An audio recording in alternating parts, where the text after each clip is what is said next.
మండలి వేదికగా బీఆర్ఎస్ పై మరోసారి విమర్శలు గుప్పించారు ఎమ్మెల్సీ కవిత. తాను బీఆర్ఎస్ లో ఎప్పుడూ టికెట్ అడుక్కోలేదు అన్నారు. బీఆర్ఎస్ హయాంలో ఉద్యమకారులను ఎప్పుడూ పట్టించుకోలేదని ఆరోపించారు. నైతిక విలువలు లేకుండా పోయిన బీఆర్ఎస్ ని వీడుతున్నందుకు సంతోషంగా ఉందన్నారు. ఆనాడు నాకు పార్టీ నుంచి వచ్చినటువంటి రిక్వెస్ట్ ఏంటంటే, నువ్వు నిజామాబాద్లో చేసినటువంటి పనికి నిన్ను నిజామాబాద్లో దాదాపుగా ఇంటింటికి గుర్తుపడతారు కాబట్టి నువ్వు ఎంపీ టికెట్ తీసుకొని అక్కడ ఉంటే అందరు ఎమ్మెల్యేలు మనం గెలిచేటటువంటి ఆస్కారం ఉంటుంది కాబట్టి నువ్వు ఇక్కడ పోటీ చేయాలని ఆనాడు టీఆర్ఎస్ పార్టీ నాకు పిలిచి పార్లమెంట్ టికెట్ ఇచ్చింది అధ్యక్ష. నేను ఎప్పుడు కూడా వారిని అడుక్కొని టికెట్ తీసుకోలేదు అధ్యక్ష. ఉద్యమకారులు కాన్స్టిట్యున్సీకి 1000 మంది కూడా ఉండరు. ఆ 1000 మందిని పట్టుకుంటే ఇంకో 1,00,000 మందికి ఎక్కువైతుంది.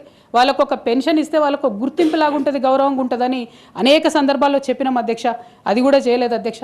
69లో పనిచేసినటువంటి ఉద్యమకారులు వాళ్ళ స్ఫూర్తిని తీసుకొనే మనం ముందుకెళ్ళినామని చెప్పి మనం చెప్పుకున్నాం అధ్యక్ష. కానీ వారిని కూడా ఎన్నడూ కూడా గుర్తించలేకపోయినాం అధ్యక్ష. టీఆర్ఎస్ నుండి బీఆర్ఎస్గా మారుస్తామనేటటువంటి ఒక కీలకమైన నిర్ణయం తీసుకోవడం జరిగింది అధ్యక్ష. ఆనాడు కూడా ఆ మీటింగ్ నేను అటెండ్ అవ్వలేదు అధ్యక్ష.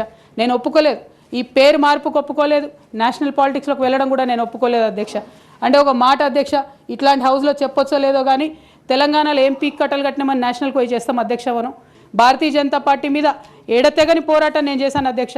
అది పార్లమెంట్లో మాట్లాడడం కావచ్చు, బయట మాట్లాడడం కావచ్చు, అనేక అంశాల మీద కొట్లాడడం కావచ్చు అధ్యక్ష. ఇంత చేస్తే కేసీఆర్ గారి మీద కక్షతో అధ్యక్ష ఆఖరికి నన్ను జైల్లో కూడా పెట్టడం జరిగింది అధ్యక్ష.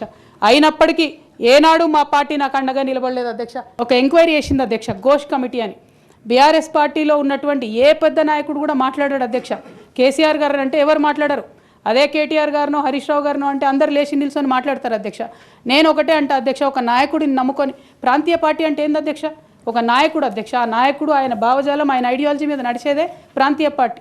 ఆ పార్టీ నాయకుడికే దెబ్బ తగిలితే, ఆ పార్టీ నాయకుడి మీదకే మచ్చ వస్తే పార్టీ మనుగడకే అర్థం ఉండదనేటటువంటి ఉద్దేశంతో ఘోష్ కమిటీ అప్పుడు కూడా నేను ఒక్కదాన్నే జాగృతితోని ధర్నా చేసిన అధ్యక్ష.